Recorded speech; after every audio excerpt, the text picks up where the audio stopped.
Good evening, everyone. Thank you for joining me, Jeremy, from Come On In Bills and Beware the Stampede, with my co-host, my main man over here, Lawrence.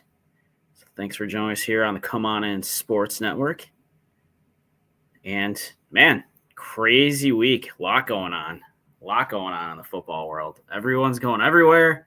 Bills making all kinds of moves and signings. And guys that I didn't think would end up in the places they are all of a sudden in a whole new home. That's the beauty of this time of year for NFL fans. It's that season of hope. Free agency can help fix many ails that a team has, right? On paper, at least. Generally, teams that win this time of year don't end up winning when it matters, save for like the Eagles last year, who a year ago today signed Saquon Barkley to that. And aren't they glad they did that? Oh, yeah. And then it's funny, just before Bills talk here, but the Giants signed Steve Slayton, Darius Slayton to a 3-year deal. It was very similar to what they could have given Saquon to keep him. So that's more of just salt in the wound there for Giants fans. I mean, it's not like Darius Slayton's necessarily bad, right? But he's no Saquon Barkley. That's for damn sure. But it's been a hot news cycle for the Bills the last 5 or 6 days. We have some news like from today just for the Bills start just to kick us off. Compensatory picks were announced this evening, probably like an hour and a half ago. And the Bills are getting 2 compensatory picks, both in round 5. Pick 169 and pick 173. So thoughts on getting 2 extra 5th-round picks? I mean, it's like anything. You're not necessarily probably going to find a true starter out of there, but you may find a diamond in the rough. And anytime you can pick up those extra picks, obviously the earlier rounds, the better. But 5th round's not bad. And you come away with somebody that could fill a hole for you or sit on the sideline for a year or two and learn and get that experience. I mean, you can't really put a price tag on that, and especially when it's something that is kind of I always look at it as a bonus, right? So it'll be curious to see what we do with the 2 picks, if we try to package them up for anything, if anybody gets moved or we actually end up using those picks. That's what I'm kind of thinking is like once they made the compensatory picks to be like put into deals, like it seems like I hope that we use that as kind of bargaining chips to move up when we see in the first few rounds. But we didn't have 5th-round picks heading into tonight, so having 2 is a bonus. And Matt Milano was a 5th-round pick. So Christian Benford, 7th-round pick. So we can find people. But just nice little bonus for us. Now we have 10 picks coming up in the April draft. Well, and I like the fact that they've already made some moves, made some signings.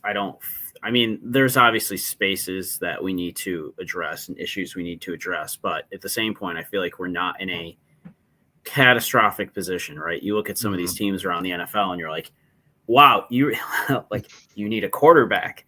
Like you need a running back and like 2 wide receivers. I don't look at the Bills and think like we're in that sort of a situation where we're in dire straits by any means. I think we've made some good moves, some good signings. I like watching this time, not necessarily obviously for the Bills, but I like to see where all these other players end up. Like Zach Wilson, is now somewhat relevant again. Kenny Pickett goes to the Browns. It's just, it's wild to see where these guys end up and some of the deals that get made too. Oh yeah, and it's crazy money season. Like, and this not being a particularly strong free agency class, you've seen that's why some of these deals really that guy's getting that money.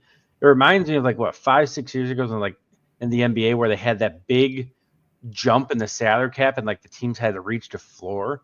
So you saw guys like Timothy Mozgov, right, making insane money just because they had to spend the money. And that's some of these players I'm feeling is kind of the same of teams just have money. Like, all right, we got to spend some, and then here we go, throw it at this guy and that guy. But it is fun to see what other teams do, and to not be one of those teams desperate to do something like we're strong enough where we don't have to do that. But I also get nervous too, because then I see guys going to different places, and that makes me nervous in a different way. Like I see, honestly, like Justin Fields going to the Jets. Like I don't hate that. I like Justin Fields. I always have. I think he's got a ton of talent. I don't love the fact he's in our division. I don't think that makes the Jets all of a sudden a top tier team necessarily, but I think that is definitely an upgrade over an Aaron Rodgers who had no legs, couldn't run. The throwing might not be as good, but I think that gives them more options for a team that could use somebody that's got some mobility for sure. As we still by Aaron Rodgers' lack of that. Yeah, it's a whole different dynamic for them, and they're just a young team. The Jets are probably the team I think that worries me the most as a Bills fan. Of just they have that young talent. Like the defense has lots of young people, a lot of young skill position players on offense. So, but you mentioned kind of like who we're signing. Here's a couple from tonight. Bills kind of keeping their own. To me, that's the theme of the Bills free agency period so far. We got Ty Johnson re-signing on a 2-year deal. Any Bills fan will tell you like he's worth his weight. He plays so much, especially on third down. Yep. And then Gilliam's kind of that glue special teams guy that every team needs. He's not like a break the bank guy, but he's there every week doing his job, doing the dirty work. So what do you think on these two re-signings for the Bills? Well, so it's always funny with Gilliam with me because I think we're one of the only teams, and I don't know this, and I should have looked this up. I think we're only one of the only teams in the NFL that still carries like a true fullback because I believe that's what he's actually designated as. I like him. I think he for what we pay him for what he does, I think he brings a lot to the table. He's definitely like more of a Swiss Army knife. Like you can plug him in a couple different plays. In a couple different situations and get some value out of him. Ty Johnson, I mean, look what he did for us in the playoffs, right? Like that touchdown. I mean, everyone's going to remember that. That just shows how talented that is, like as far as how good he is as a receiving back. Like that is not an easy catch if you're a wide receiver, let alone is a running back to make that play. And I mean, we've had the luxury to watch him for a bit now. And even when he gets in the game, if you're running Cook or even you throw in Davis and you put Ty Johnson, he just brings a different dimension and a different style of running to the offense that you don't typically see out of the other two. So he's a good change of pace back. He's a great receiving back.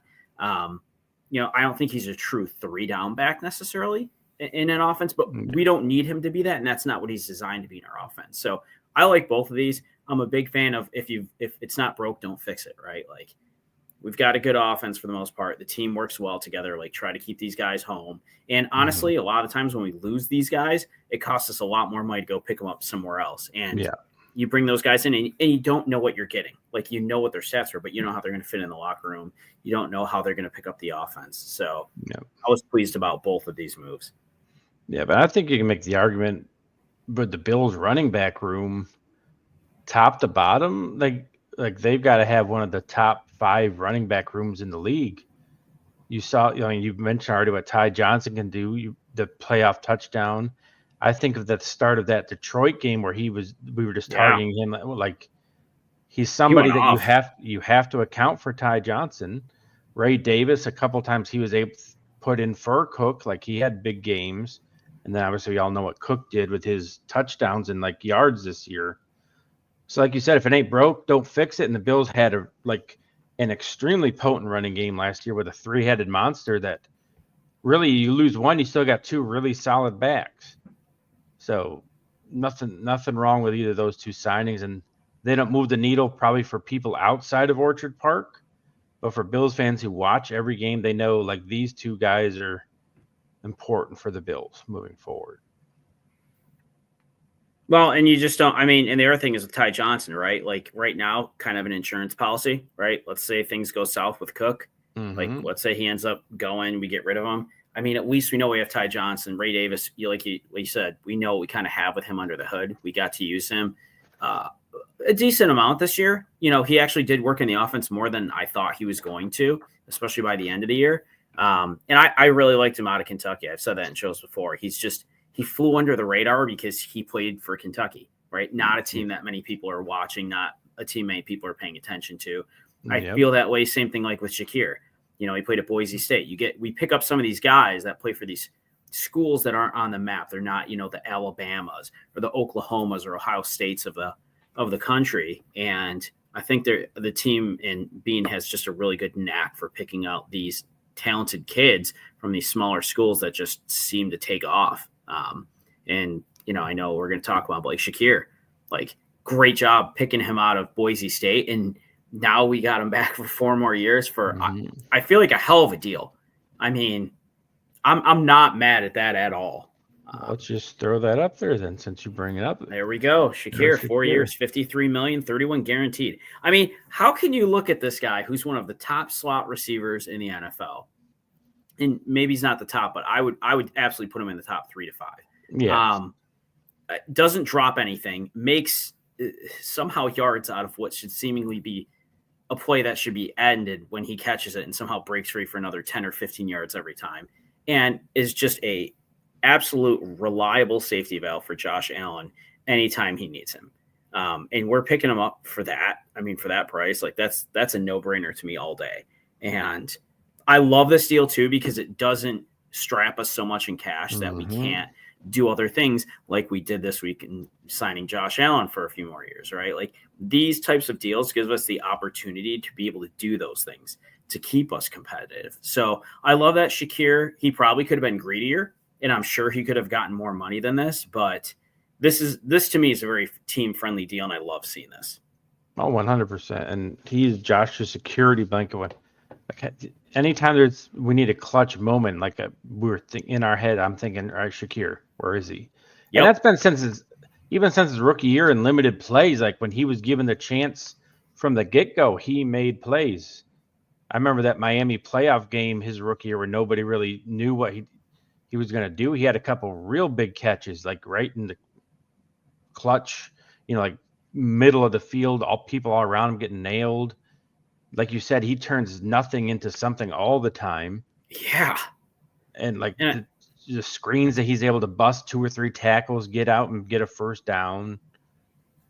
And the deal is a team-friendly deal. Like I look at what Jalen Waddle's probably a better receiver overall, but he's making $30-40 million more. He's not $30-40 million better than Shakir. Yeah. Oh, 100%. I mean, and that's the thing that's beautiful. I mean, when you're averaging this out to, is what, I'm not the best math guy, whatever, $13 million. I'm going to round it here. 13 million a year. Like that's crazy for a guy of his talent, right? Who definitely earned, in my opinion, right, looking at football money, a bigger contract than that probably, and more money than that.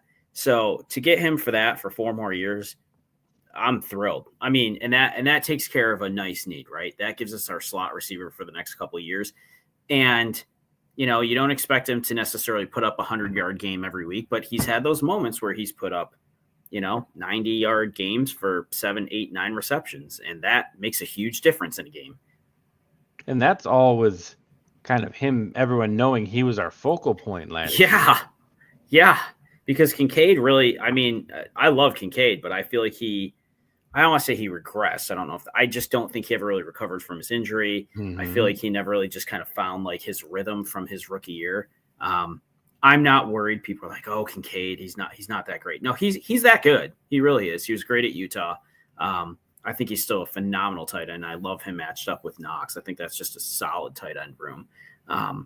But it's nice to know you've got somebody else to step up and be that number one guy when, your tight end or your other receivers aren't really cutting it, or you don't have them for that matter, right? Like we talked about that, like not having a true, real, like outside number one receiver because it didn't really exist. We got Bills Mafia being represented. That's right. Bills Mafia is represented. Keeping it real. Who dat? Dolph, welcome in, fam. Welcome in. Come on in, Bills. Talking the Shakir extension. Talk about number one receiver. That'll bring us to 2 of the moves the Bills have made thus far from new faces. We got Josh Palmer signed to a 3-year, $36 million deal. This is a move I really like. I like Palmer before this, and then now that we signed him, I go back and I'm watching film of him. He's the type of receiver the Bills need. He is a man beater. Is able to get separation. I specifically watched him against the Chiefs a lot, and he's like him being able to put McDuffie in a spin cycle gives me chills. Like, oh, I'm like, I can't wait for that to happen for us. So like, I'm very happy with that signing. He gives us a boundary receiver that can beat man, something we desperately needed last year. So again, this isn't a like, oh my God, it's gonna be the top headline on ESPN type deal, but it is a deal I think and a player that I can really boost the Bills' offense. I mean, I think Palmer he just never really got the shot he probably needed with the Chargers. I think he's incredibly talented. I just feel like he just faded over there. Like he was never really targeted, never really that involved in the offense. And I think for what he could potentially bring to the table, because I mean, his stats aren't bad. They're not great. But I think for what he could bring to the table for the Bills, I'm really excited about him. He reminds me a lot of former Charger when he was healthy, like a Mike Williams type potential. Like I really see a lot of like Mike Williams when he was healthy and good in Josh Palmer, just in a younger, healthier version of Mike Williams, who I don't even know where he's playing now. It was the Jets, then it was the Steelers. He may still be there. Who knows? Yeah, he's not relevant. No, he's not. So, yeah, I like it, and we needed that outside threat. We needed somebody to go vertical. We didn't have it, and now we've at least brought in somebody. And again, 3 years, $36 million. These are numbers that aren't breaking the bank, right? It gives us some flexibility. It allowed us to do some stuff with Josh.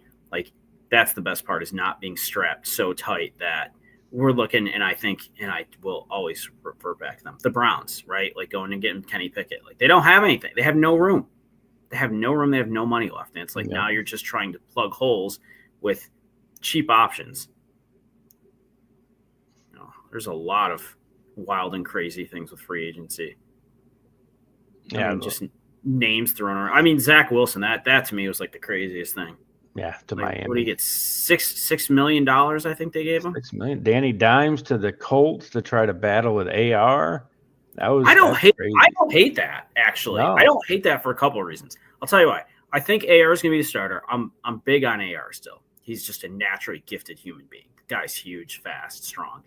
But they have a very similar skill set as far as their mobility and arm strength goes to Anthony Richardson, but they have a lot of the same similar skill set. So I feel like regardless of who wins it, let's say it's AR, let's say it's Danny Dimes, doesn't matter. I feel like either of those guys, whoever's backing up, would be able to naturally fit into that offense, and you wouldn't have to change much. Like if you have Joe Flacco coming in for AR, you're running that offense very differently, because Joe Flacco's, I don't even know how old he is now, but he was like 40 something, right? Like he's not running. It's where AR isn't afraid to just tuck it and go. And everyone forgets Daniel Jones was a very mobile quarterback at Duke and still actually runs quite a bit. He's not one of those guys that just waits for the pocket to collapse. Like he will take off. They will design quarterback runs for him. So he's one of those guys that's like, okay, that's a fit. Like I could see that working out well for Indy, and having a good backup, I think either which way. And then people would say AR is not that great. He's probably not yet. He's still raw, but he's got talent to win you games. I mean, size and speed matter. 100%. And for Danny Dimes is smart, because he's probably thinking, well, where can I go to actually have a chance to start and play? And there's limited options on that, in the NFL at this point, because a lot of guys are already moving around. Fields went to the Jets.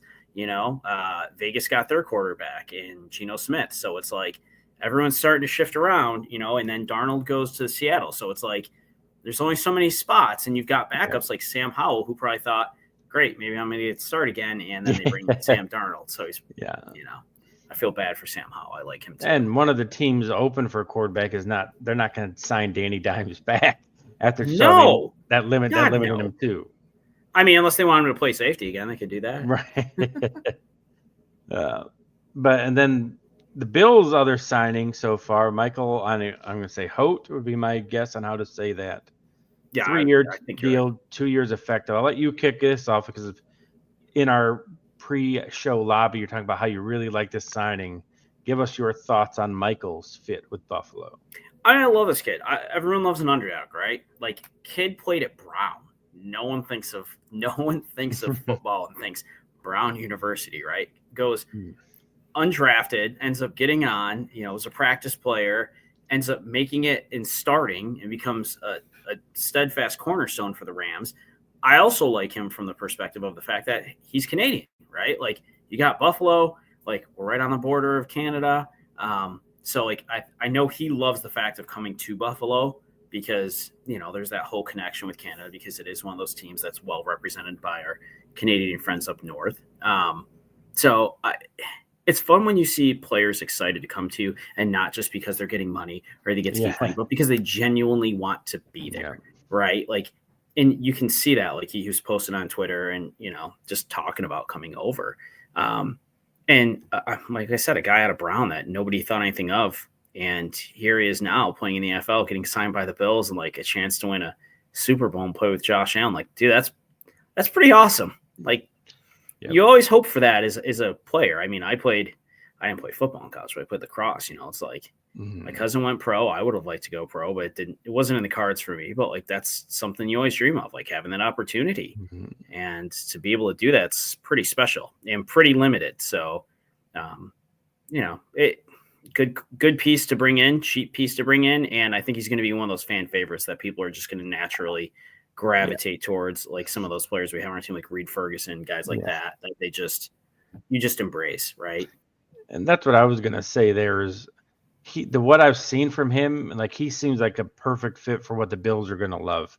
The energy he brings, he's one of those hustle players, but he's like, this guy has played linebacker, D tackle, defensive end, wide nine.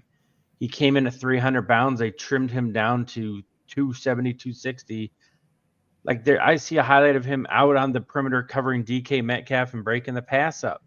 Yeah, it's a quick slant, but still, he's a D lineman playing it well enough to break the pass up on a quick slant. So you mentioned earlier about Shakir being like a chess piece for the Bills to move around. Yep. From what this is going to be able to have the Bills defense have a chess piece. And I've seen a lot of people like Cover One, people who are film people, saying that they remind him of what the Bills did with Lorenzo Alexander, being able to push from the inside or out. So they're saying we haven't had somebody like that since him. So he'll offer them that. That's a lifetime ago, it feels like, since we've had Zoe. I mean, and that's the thing too. Like, anytime you can get a guy that's interchangeable, plug and play, like, you can't put the same type of value on those players because it's one of those things. You've got X amount of spots on your team. And let's be honest, after you get down past your second string, and this is no discredit to anybody that plays in the NFL, because hell, you're all better than I'll ever be at football, first of all. And second of all, you're there for a reason. But like, it drops off substantially, right? In just the overall performance and whatnot. And it's not because they're not good. It's just there are those elite, and then there's other guys, right? But like, if you have a guy that's an elite player that you can plug into different holes, somebody goes down, something happens, you've got a lot more flexibility. I'd rather have a full roster of guys that I can move around, like you said, like chess pieces, than I would have. This guy's just say a 95 at this position. I'd rather take a guy that's 92 at three positions and have him over the guy that's a 95, 96 at that one position all day. And you become less predictable as a defense. Yep. If all this guy does is rush a passer, like, all right, they think we're passing here, let's do it. But he has played, like, he has had like over 1,000 snaps the last 2 years on the Rams defense. So it's not like he doesn't play the game. He's had 80 snaps at linebacker. He's had defensive tackle, defensive end snaps. So, like, you have no idea what he's doing. Is he dropping in coverage? Is he going out to the flat? Is he making a loop in a stunt with our D tackle? Is he the D tackle? So, like, that chess piece just creates more confusion for the offense, which can only help everyone else on the defensive line.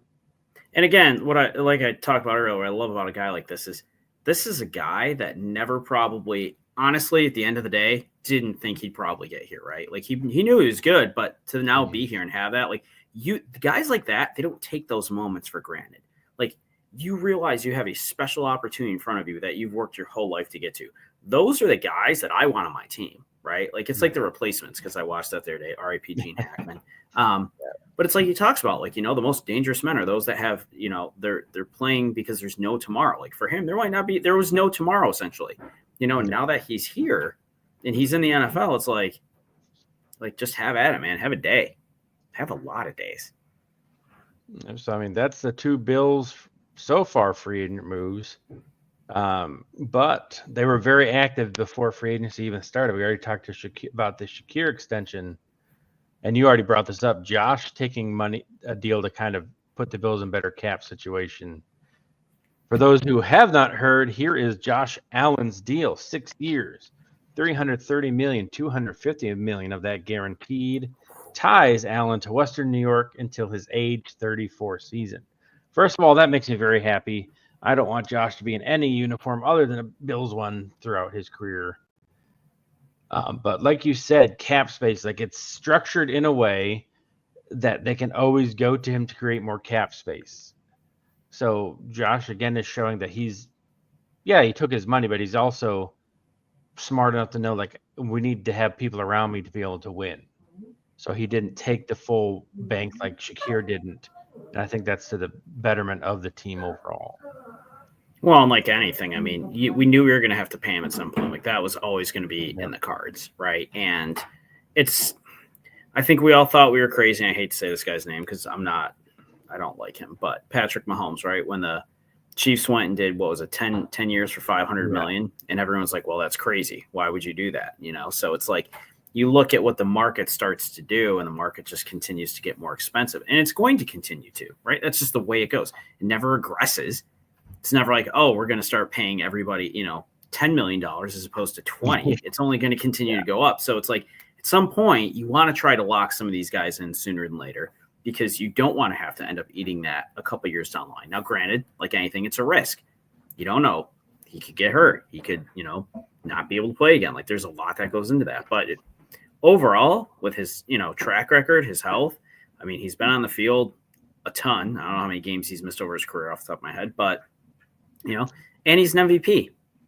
Like you're going to have to pay that guy, right? Like that's just the reality of it. And to lock him up, to get some of that flexibility that we need to continue to bring guys in, to continue to make this team successful. There's no part of me that felt bad about this when I saw it. Like I'm happy for him. I'm happy for the Bills. I think this works out really well for everybody. And this in no way makes me sad or stressed out by this deal. No, and people who don't know, we're like talking smack about it. But like you said about things don't regress, the Bills are smart, I think, with all the extensions they handed out the last week. You look at teams like Dallas who just wait, and then what did they end up doing? They overpay by a ton. They waited forever on Dak, and he's the highest paid quarterback ever still, $60 million a year. They waited forever, and CeeDee Lamb had to pay a ton. Same thing with Parsons. They could have signed him last year, but now all these deals with Myles Garrett and Max Crosby have driven his price up. The Bills are smart in that they're getting all these done, so they're the first ones, and everyone reacts to the deal the Bills are signing.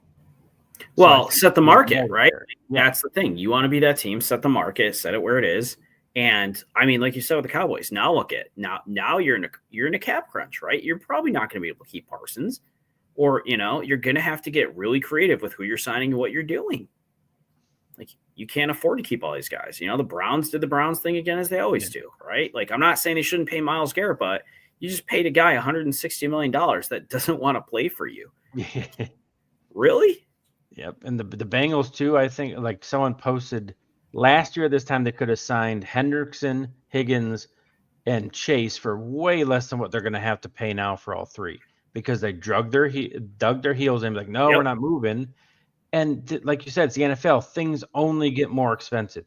Unless a player, like you said, suffers like a real bad injury, nothing gets cheaper. The longer you wait for these star great players, the more you got to pay. So Brandon Beane is showing his intelligence, realizing, right, that's what's going to happen. Because next year, all these guys would, like Rousseau, Bernard, Shakir, would all been due next year. And Allen was still like, his deal was antiquated at this point. So he was smart, and those four core guys are done. We still have Benford that might get done, and Cook. So instead of waiting till next year and be like, all right, we're going to lose three of these guys, he was proactive, got it done, and created cap space for this year in the process. Well, and you know what these guys do, right? You've seen it. You've watched it. You've seen it real time. You've seen the tape. You've got the numbers. Like you've seen these guys develop through your system. You know that they're going to be key cogs to what you're trying to do with that machine.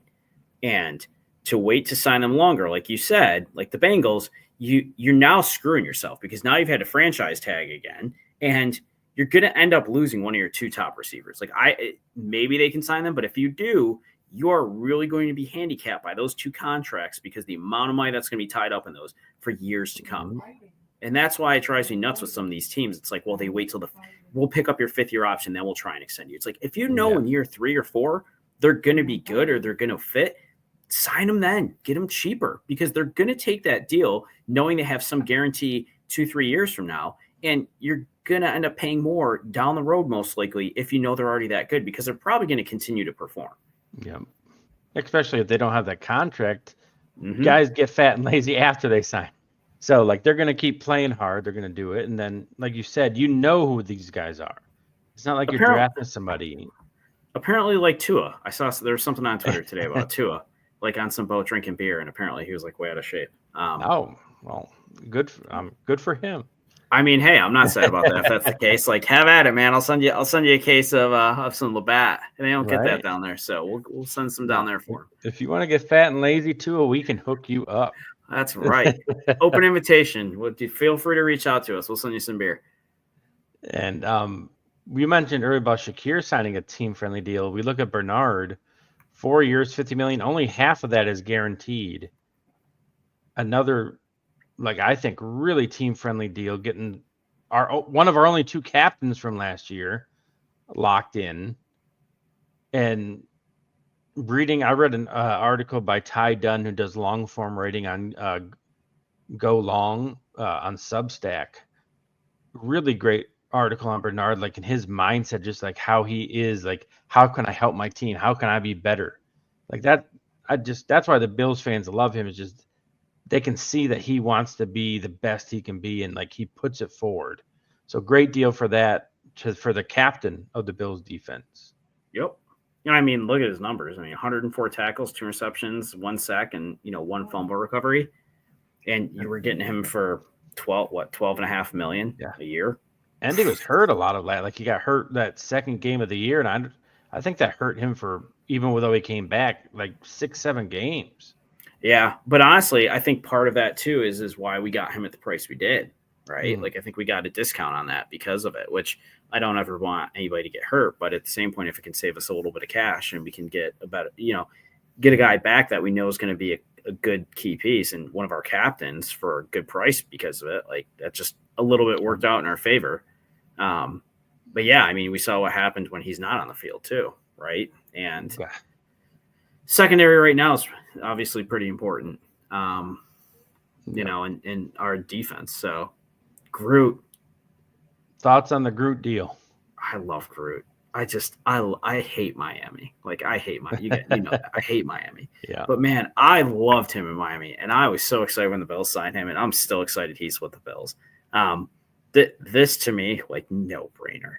Like, no brainer. The fact that when I saw it signing, I was so happy. I mean, I don't think this is overpriced. I don't think this is like crazy out of the market. I think for what you've seen over the past couple of years, he's an impact player. He gets sacks. He gets to the quarterback. He generates pressures.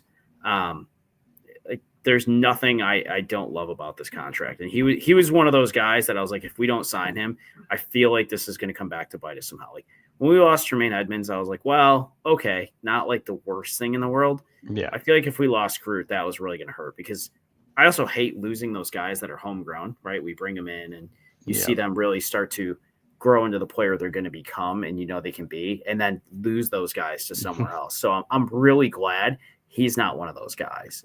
I love his energy. I love his passion, and he's just an impact player. Yeah, and he's arguably one of the best run defensive ends in the league. And if he can just convert half of his pressures that he doesn't get sacks, and like, he pressures the quarterback, his numbers are real good at pressuring the quarterback.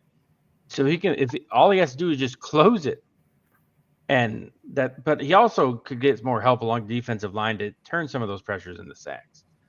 But he is the guy now with Von cut. Like, he is I love Ed, but he's not to me, when I'm looking for the Bills defensive line to make a play, he is the guy I'm going to look for and be at the TV going, come on, Greg, make a play. Yeah. And I like Ed, but I'm with you on that. I 100% agree with that. You're not wrong in that. I mean, Groot's just. I mean, hell, when you got a nickname like Groot, like you're good. And he's still younger than Ray Davis, which is crazy. Yeah, and he's on a second contract. Yeah. Yeah, which is nuts. Yeah, and then somebody on the other end of the career, cutting Von Miller. I think we all saw that one coming. If he wasn't going to take the pay cut, so they saved $8.3 million against the cap. I mean, compared to what he was the year before, 6 sacks, 17 tackles, 7 tackles for loss. Just injuries derailed what he like the first half of that year, his first year. You saw what could have been before he got hurt against Detroit. He had 8 sacks. He was making the plays he was supposed to in the clutch, and then the injury derailed him. He came back sooner than he should have. They all admitted it after last year, 2 years ago now. So just something that what could have been really with Von when I think about his time with the Bills.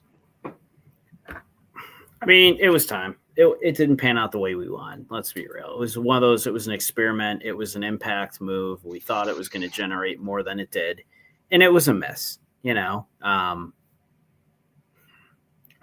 never going to be mad for trying in a situation like that to go get a guy of that caliber if you think it's going to work. But there's a lot of risk in that with age and that type of stuff that it's not on your side, especially in a sport like football, right? Like the older you get, it's definitely not helpful. Yeah.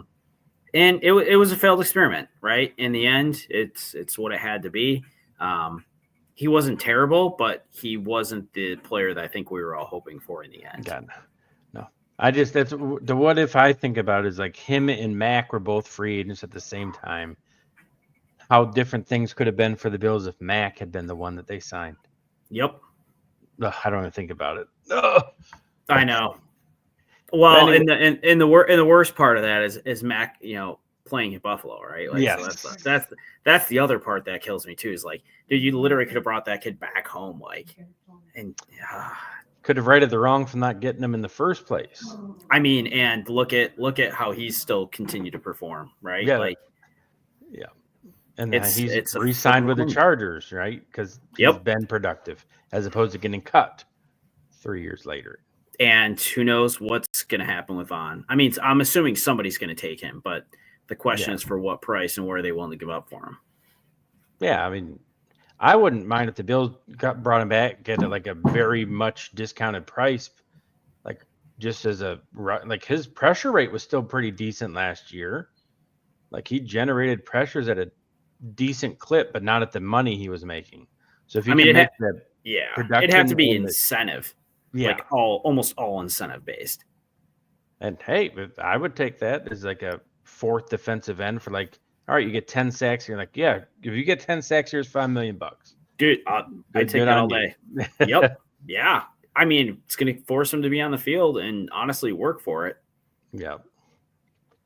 So we're less than a day away from the actual start of free agency.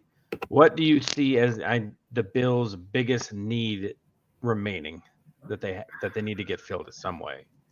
I mean, I think for me, it's still I would like to see us have a stronger secondary than we have. I'd like us to go get potentially another vertical threat receiver to bring in. Not that I think Josh Palmer is in it, but like let's see what else is out there and kick the tires a little bit. Mm-hmm. I mean, we got rid of Elam, which I might be the only one that's somewhat sad about that. Only because I still think that kid has a lot of potential.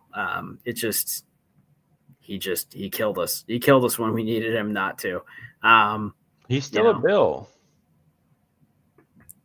Elam is still a Bill. Traded. The Panthers are interested in trading for him, but he never. I just looked it up. Never actually happened yet. But the writing's on the wall there. Then I stand corrected on that. No, he's not. I don't think there's any way he's back with the Bills. I don't think so either. But I mean, at this point in time, he still is. Asante Samuel Jr. is still a free agent. I still am holding out hope that that's who the Bills are. I've heard rumors that there's interest there, mutual interest. So if that happens to come to fruition, that would be wow. I would be pumped for that move. Yes, that would clear up, I think, a lot of going into the draft. Like speed we need at receiver. We're still, I think, lacking speed. We're fine at running back. We don't need offensive line help. D-line, secondary, like you said, I think are where we need to focus. Yeah. Do what the Rams did. I'm going to take the first few picks and draft the best defensive lineman available, like the Rams did, and just hope that they can turn out. I mean, and there's nothing wrong with it. I think everyone's always like, well, you need to draft this position. Honestly, there's nothing wrong for just finding one spot and being like, I'm drafting the best available guy that's there. That's it. And just seeing what happens. And I mean, it's worked out well for the Rams. I mean, Keon Coleman, right, we got Keon, but I haven't seen enough of him yet to really have a good feeling one way or the other. I think he's going to be decent, but he really wasn't as involved this year as I would have liked to see him be. I mean, but we've talked about it before, with Brady. It was a weird year. We didn't see Kincaid wholly involved. Granted, he was hurt. Coleman wasn't really involved. We didn't see anything out of Amari Cooper, basically. No. And he hasn't signed anywhere either. Yeah. DeAndre Hopkins signed with the Ravens tonight, but Cooper's still available. Interesting.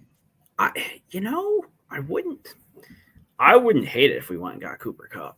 Just saying, like that. No, really? I wouldn't be mad. So, saying they're going to cut him because nobody's going to trade for him. So, you what would you pay Cooper Kupp? What would be your good deal to sign him? It's hard because it's the injury thing that stresses me out with him. Is he going to stay healthy enough to be an impact player? I mean, I'd say if you give him for 15, 12, I think wouldn't be unreasonable. I wouldn't necessarily be upset by that. I think he'd probably have the potential to get more than that still, though. I think the only thing for him that's going to hurt him is honestly Puka Nacua. I think Cooper Kupp's still a damn good receiver. I think the problem was Puka was just so good that Cooper Kupp faded into the background. And if he was hurt. I have a good buddy who's a Rams fan, and he hated how Cooper kind of got phased out. And he's like, he's still so good. He just didn't like how he was ignored for long. He basically disappeared from that offense. That was it. It was all of a sudden he was just gone. He's on the field, but he's not targeted at all. Yep. And I mean, it's not his fault. It's not like he can't catch or produce, but Puka was just that good and that reliable. Yeah, I think I'd be okay with that too. Now that you bring it up. But are there any other closing thoughts you'd like to part with us, Jeremy?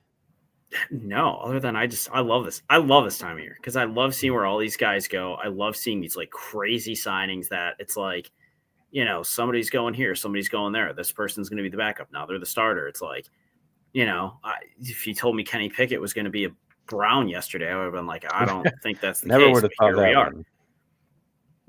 And some of them make sense, right? Geno Smith going to Vegas to reunite with Pete Carroll, which makes me think now all of a sudden he's going to go and get half the, Seahawks receivers, get the band back together. Fields going to New York, right? Starting to look and see what's our division sizing up to look like this year. And the fact that we've already made a lot of smart moves. And like you said, we've taken care of a lot of pieces that needed to be taken care of that honestly make life a lot easier down the line for us, right? They're not spots we have to worry about or guys we have to worry about next year, the year after at this point, which I love. Let's see. Nate, what do we got? Nate, Kirk Cousins going to Cleveland Browns and Aaron Rodgers to Pittsburgh Steelers. Aaron Rodgers is going somewhere. I don't know where he's going. Yeah, I've seen a lot of Rodgers being connected to the Steelers, Nate. So I definitely think there's some fire where that smoke is. Cousins to Cleveland, I have no idea how they'd swing that financially.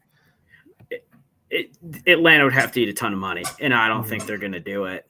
I can't see them doing that for what they guaranteed Kirk. I mean, and that's one of those contracts, and it's funny. I said for years, even when he was in Minnesota, he is the most consistent quarterback as far as being average and getting paid a ton of money guaranteed because he got these contracts and I'm like, I don't understand it.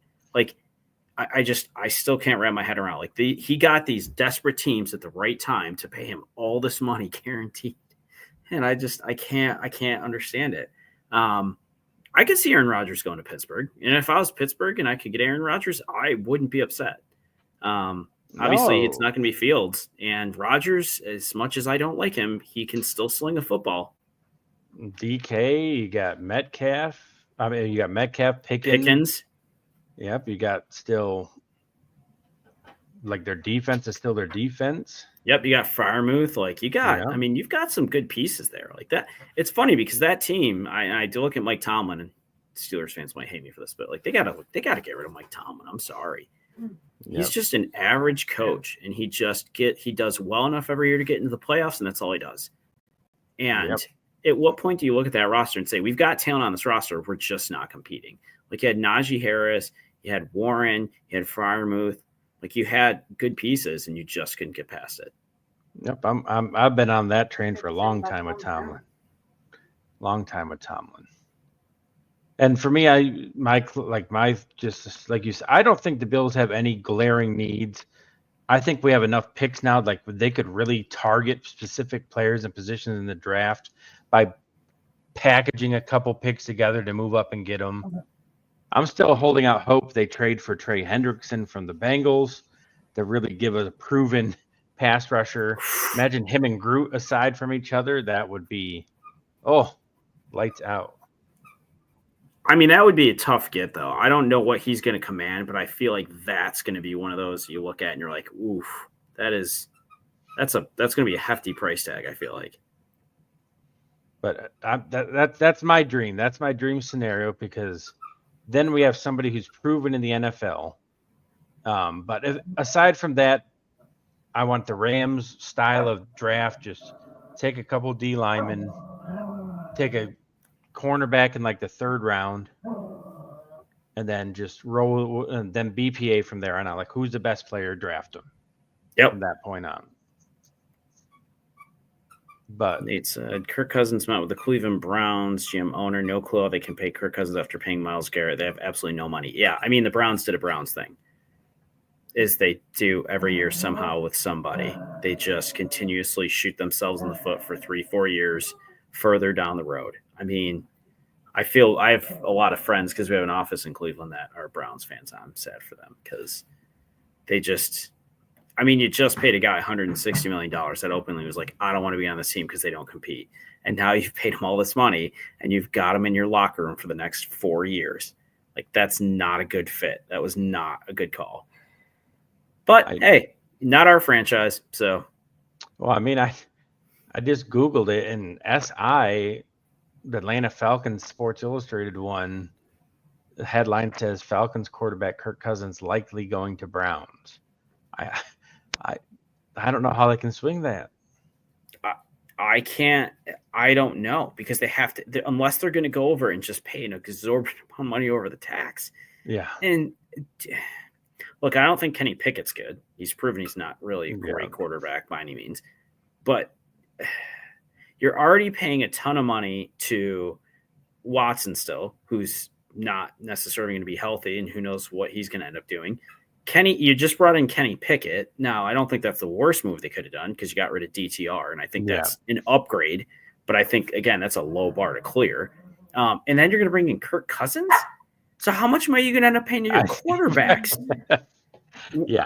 And one who's hurt, the other one who's a backup who's making a boatload of money. Like, what are you doing? Like, what is happening? The Browns are brownsing. I mean, how many bad decisions can you continuously make? Like, honestly, if you're the Browns, just go listen to some of the sports talk radio and be like, just don't do those things that everyone's telling you to do. Because you're like, we shouldn't do this, but we're going to do it anyway, because that's what we're going to, I don't know, fleece people, think somehow they're like making these smart moves. Madden. Like, seriously. But I got a Kenny Pickett story since you mentioned him. I don't like Kenny Pickett, and here's why. 2 years ago, you're a card guy. I opened a mega box of Select. I got a die cut gold numbered to 10 Kenny Pickett that I sent away to get graded. At the time, I could have sold it for $800 raw. but I saw graded ones are going for a couple thousand. By the time I get the crap back, he's been benched and he's terrible. So he cost me thousands of dollars. And that's where I learned a lesson of, all right, unless it's a proven player, I am just selling things raw from now on. I learned a valuable. I was so stoked I got that card. I'm like, oh my God, I'm shaking. I'm like, this is the best card I've ever pulled. I'm thinking, all right, this is going to grade a PSA 10, which it did. And I ended up selling it.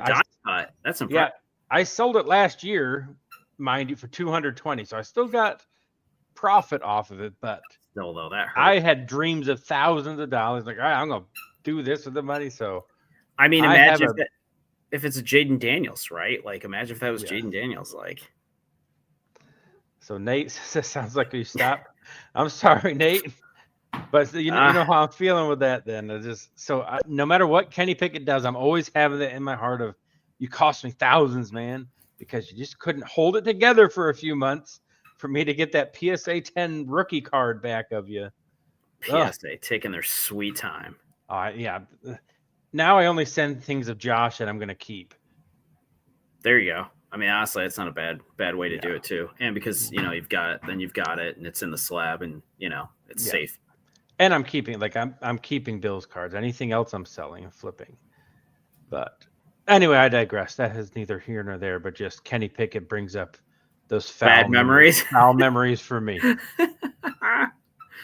But that's our show for today, guys. Lots of Bill stuff. We'll probably have a lot more to talk about coming up.